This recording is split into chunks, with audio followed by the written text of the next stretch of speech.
Fala, Feralogos, tudo bem com vocês? Bem-vindos ao nosso extensivo Enem de Sociologia. Vamos falar sobre tudo que é importante para o Enem relacionado à disciplina de Sociologia, abordar principalmente os assuntos mais recorrentes, tá?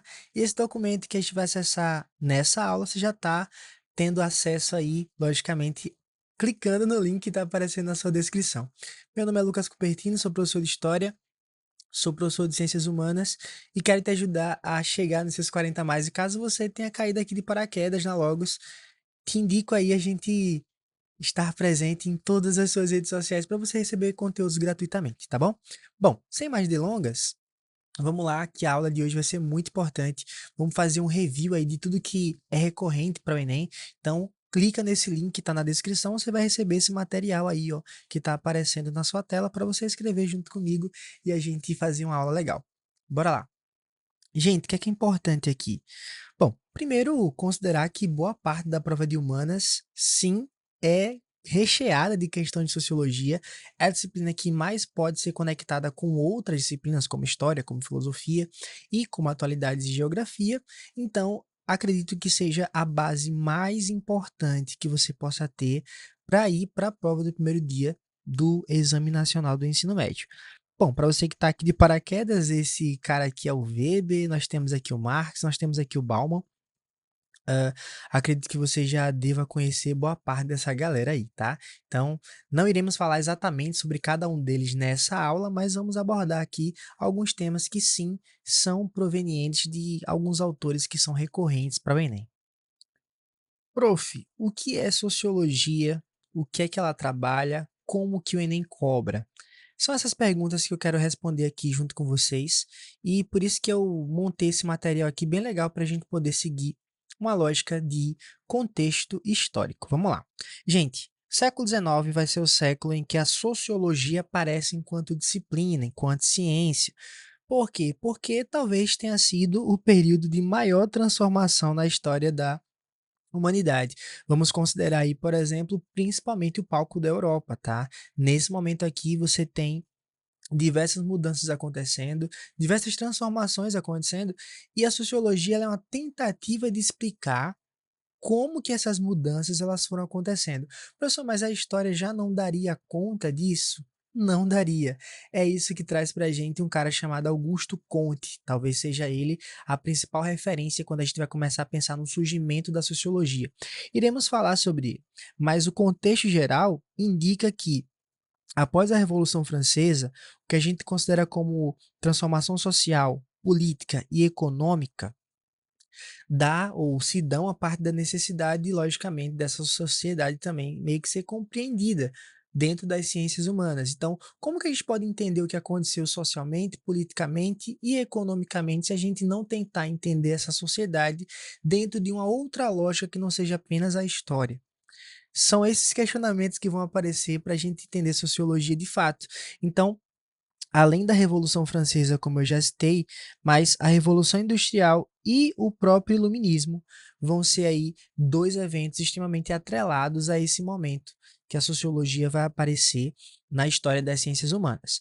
Bom, o que é que eu quero que você já faça aqui nessa aula? Quero que você coloque juntamente comigo 5 pontos que são imprescindíveis para você ir para a prova do Enem e saber exatamente quais são as recorrências da prova, tá? Bom, essa é uma aula de um curso gratuito, então peço que se você for ajudado por essa aula, compartilhe com seus amigos, manda lá no seu grupo de vestibulando. E caso você queira ter aí um acesso mais robusto aos conteúdos, caso você queira realmente um aprofundamento para Enem, nós temos aí conteúdos dentro da nossa plataforma, que é só você clicar no link que está na descrição que você vai conhecer nossa plataforma de conteúdos para o Enem, beleza? Temos um curso focado lá nas competências, nas habilidades. Bom, vamos lá. Gente, o que é que vai ser legal aqui fazer com vocês? A gente vai pegar aqui alguns conceitos, tá? Que vão aparecer como esses grandes 5 pontos, e a gente vai problematizar outras referências que podem aparecer na prova, e você, a parte dessa aula, vai ficar atento e vai estar ligado aí nessas questões, beleza? Bora lá. Gente, o primeiro ponto que a sociologia vai tratar nessas grandes mudanças, em tudo que está acontecendo, é algo referente à cultura, tá? e as identidades. E aí eu vou colocar aqui no singular, mas entenda que se estamos falando de diversas culturas, então sim, há também diversas identidades. Inclusive, esse é o tema que abre a competência 1 da matriz de referência. Por que que isso é importante? Porque boa parte das questões nascem exatamente desse debate. Então, tem duas palavrinhas, dois conceitos que estão dentro dessa dinâmica de cultura e identidade que eu acredito ser muito relevante para você levar para a sua prova, tá? Eu vou colocá-los aqui e você anote comigo para a gente ter uma noção mais clara acerca desses conceitos. O primeiro conceito está relacionado à diversidade cultural. Vou te explicar o que é isso.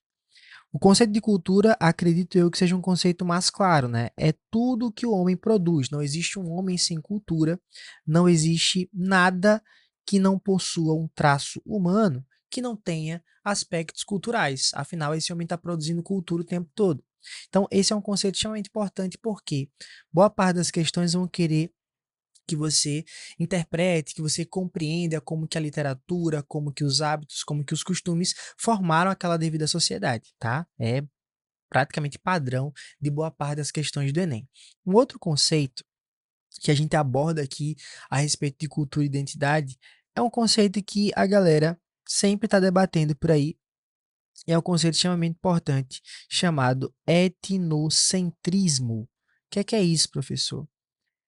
Bom, para esse conceito, a gente define muito bem aquela ideia de que quando nós não temos um olhar um tanto crítico acerca de uma cultura, acerca da sociedade, nós tendemos a colocar a nossa perspectiva de cultura acima da perspectiva de cultura do outro.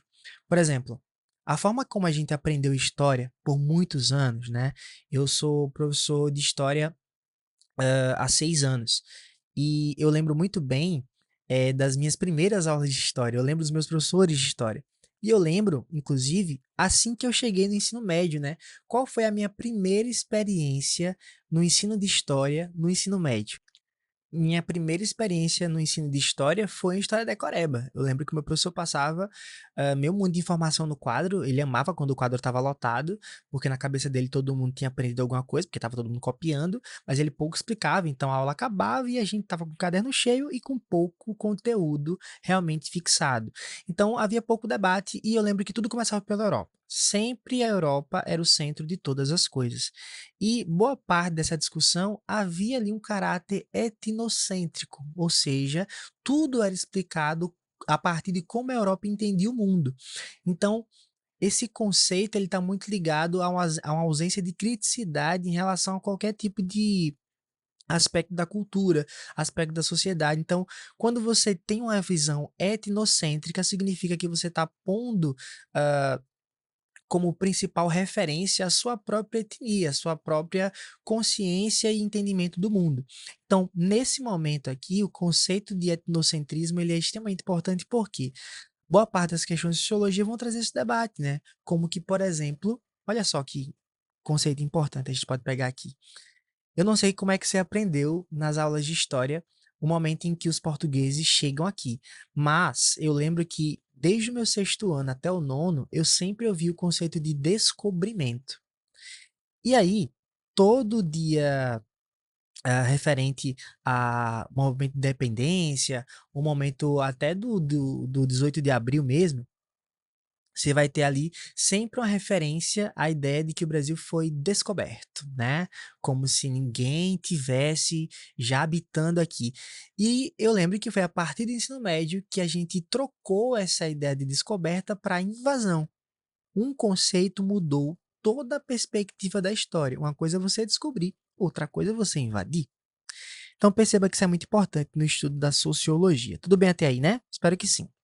Bom, nós temos aqui um outro campo que eu considero ser muito relevante para a gente poder também aprender a interpretar as questões do Enem dentro de uma lógica de abordagem recorrente. Um tema muito recorrente em sociologia é um tema voltado às desigualdades sociais, tá? Professor, mas esse também é um debate da história, né? Também é um debate da história. Mas entender como que aquela determinada sociedade ela se formou e por que que existe tanta discrepância é um trabalho da sociologia, para entender como que as classes sociais se deram, quais foram os caminhos que meio que ocorreram para que aquela sociedade seja daquela forma. E é a partir desse cenário que a gente compreende, por exemplo, os aspectos de pobreza, e entende também que ele não está atrelado somente a quem ficou rico ou quem ficou pobre ao longo da história, mas a outros aspectos que a sociologia vai abordar. Então, vamos fazer a mesma coisa que a gente fez aqui no começo, tá? Vamos pegar aí nossa canetinha, fazer um campinho aqui de conceitos que podem aparecer na nossa prova e a gente vai precisar estar ligado em como que a gente pode entender. Então vamos lá. Beleza. Nós temos aqui, dentro do campo de desigualdade social, alguns aspectos que vão meio que trazer causa, consequência, trazer debate também, tá? Então, são questões que vão falar sobre pobreza, tá? Um clássico, né? Tem um monte de questão que aborda aí o tema da pobreza. Exclusão social, tá? O que é exclusão social? É quando um determinado grupo não é tratado ou não é considerado como parte integral da sociedade e logo ele é marginalizado. O que é marginalizado? Ele está à margem da sociedade, ele está num lugar distante do processo de inclusão. Bom, é um debate também da sociologia o conceito de gênero, lembrando que gênero não é sexo, gênero não é sexualidade, gênero não é orientação sexual. E isso é um outro debate para gerar justamente discussão referente a o quanto que o conceito de gênero ele também é limitado, ele não consegue responder todas as discussões acerca desse cenário. Então percebe que é um campo muito rico, a gente pode inclusive falar sobre raça, a gente pode falar sobre quanto que os movimentos sociais, eles são campo de debate em relação a, por exemplo, que nem todos os movimentos sociais conseguem agregar todo mundo do movimento. A gente vai tratar sobre isso daqui a pouco. Mas por enquanto, eu acredito que esse é um cenário legal. Acredito que a gente já pode ter aqui, ó, um quadrinho bem interessante de dois grandes temas que são recorrentes na prova, tá? Já anotou aí, né? Cultura, identidade e desigualdades sociais. Bom, tem uma outra temática que eu acredito que também seja parte de um bom quantitativo de questões do Enem. Bora lá. É um terceiro cenário, tá? O primeiro é cultura e identidade, o segundo é desigualdades sociais. O terceiro cenário é relacionado a trabalho e sociedade. Professor, mas como assim? O trabalho? Então, nós percebemos claramente que boa parte das questões do Enem, quando vão tratar sobre capitalismo, sempre compreende que, majoritariamente, o mundo ele é capitalista, tá? Então, os aspectos ligados à força de trabalho, às relações hierárquicas no campo de trabalho, é parte da maioria das questões, tá? Então, entender isso vai fazer com que a gente passeie, inclusive, por outros temas que a geografia aborda. Eu lembro que eu te falei lá no começo do nosso vídeo aqui, da nossa aula. Sociologia é a disciplina que mais consegue se conectar com geografia, com história, com filosofia, justamente pelo campo de discussão ser um tanto amplo, tá? Então a gente vai estar pegando aí, por exemplo, algumas mudanças que vão estar atreladas a alguns outros conceitos, como que a sociedade, tá? Ela pode ser interpretada à maneira do funcionamento econômico dela. Por exemplo, a nossa sociedade brasileira é uma sociedade capitalista. Como a gente consegue tirar o trabalho, tá? O fato do que seria as pessoas que não nasceram em berço de ouro, né? Talvez você aqui que não teve acesso, por exemplo, à escola particular, você não teve acesso a condições que pouquíssimas pessoas tiveram. Você nasceu desse jeito, tá? Nessa condição porque você escolheu? Não. E por que que o trabalho faz parte disso? Porque aqueles que precisam vender sua força de trabalho raramente têm condições de montar o empreendimento, raramente têm condições de não estar naquela condição ali atual.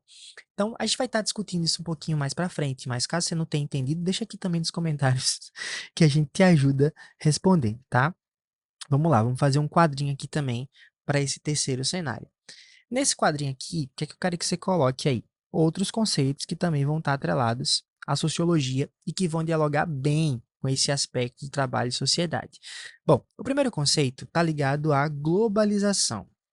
Globalização é um conceito que é extremamente amplo, é debatido inclusive pela geografia. Eu não sou professor de geografia, mas quando eu estou dando aula de história e eu falo sobre globalização, eu gosto de pensar que é o momento em que o mundo ele está encurtando distâncias. Então, qual é a primeira referência que a gente tem de globalização? É só com a internet? Não. É no momento, por exemplo, das grandes navegações, né? Quando os portugueses eles invadem o mar adentro e eles invadem os continentes, eles estão encurtando distâncias entre um continente, entre um povo que não havia conexão nenhuma, né? Então percebe que existe uma aceleração no contato, na difusão de culturas. Isso é globalização. Isso faz muito sentido para o que a gente está pensando agora. Então, globalização é um conceito, tecnologia é outro, tá? Tem um monte de questão sobre tecnologia. Acho que é um conceito legal para a gente abordar. E, por fim, porque senão o nosso quadrinho aqui. Mas temos espaço aqui, hein? O prof escrevendo, mas não tá. Gente, eu sou de humanas. Então, às vezes, o espaço ele é uma coisa que eu tenho dificuldade. E o desemprego, já que a gente está falando sobre trabalho. Como que o desemprego é um indicador social extremamente importante para o Enem? Porque é justamente aqui que a gente considera raça, gênero como um debate também, né? Qual é a classe social, ou qual é o indicador social, perdão, que mais aparece nos dados referentes ao desemprego no Brasil? É um ponto importante, é um ponto que eu nem pode cobrar de você e é um debate que a gente precisa fazer também, tá? Você está me acompanhando aí, né? Eu espero que você esteja anotando. Se você está estudando em grupo, diga aí pro irmão que está do seu lado, anote.